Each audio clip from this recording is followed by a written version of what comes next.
Hello বন্ধুরা, দেখো আজকে আমরা আছি এই যে কৃষ্ণনগরের জলঙ্গি নদীর পাশে।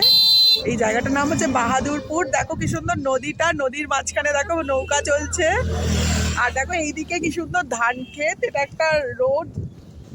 দেখো কি সুন্দর ধান ক্ষেত, এখানে সর্ষে সর্ষে গাছ আরো অনেক গাছ আছে, দারুণ লাগছে এখানটা। আমরা এই যে দাঁড়িয়ে আছি, আমরা এখন আছি জলঙ্গি নদীর ধারে।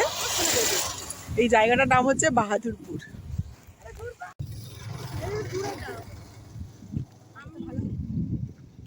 আর এইদিকে রোদ্দুর না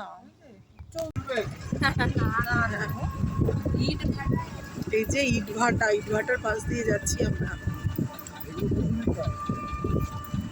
সুন্দর গ্রামের রাস্তা, ইটভাটা, তার এই সাইডে গাছ, কত গাছ।